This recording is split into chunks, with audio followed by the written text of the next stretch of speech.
Hare Krishna. So here's a very good question. Some people have skills, abilities, naturally born, like they can sing well or something like that. But others who go for classes, they get training and then they develop this thing. So, so to what extent are traits or skills or things learnable, and to what extent they are actually inbuilt or natural? So is it talent or is it training? So first we have to understand, we have to also see, that this world, you can find two kinds of people. Those who have zero talent, they did some training, they got some talent. And those who, despite so much training also, were not able to perform. Right? In our class also, we see that 60, 70 students are there. They all have the same teachers. Yet some people get good marks, some people don't. They're having the same teachers, having the same classes, right? But we know the intelligence of the understanding is not same. So here we have to understand and respect the physical body that we have.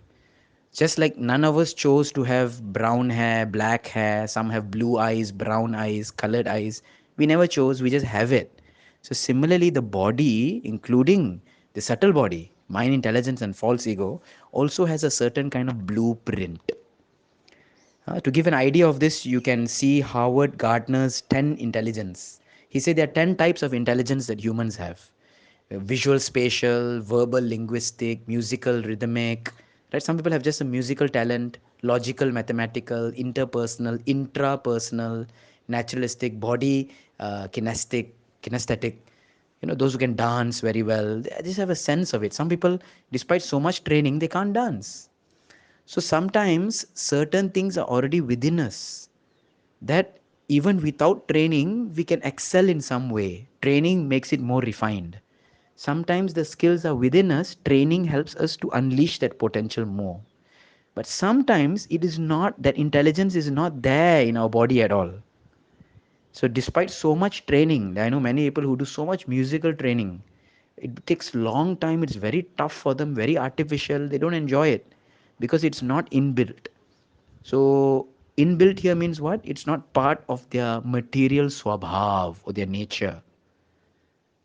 So therefore, if someone has some training and excels at it, one should understand that that person actually has that ability. It is just being refined and sharpened or brought out faster. This is what actually education is. If you see the word education, it comes from the Latin word educare.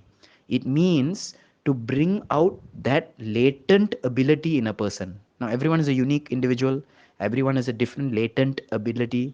Education is supposed to bring out what is there within us, not artificially impose a stereotype on people.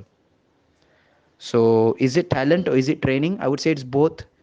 The body already has, I really like Howard Gardner's 10 intelligence, so I'm going to use that. A body has already a blueprint of 10 types of intelligence, and talent is that it's already latent. Training helps to unleash it or refine it, okay, or discover it. But those who do not do training also, they may exhibit this. So I would say it's a little of both. But if a person does not have this blueprint of any kind of this intelligence, despite how much training you give, if that in 10 types or one type of the intelligent kosha is not there, how much ever training you give, it's not going to work out for that person. Hare Krishna.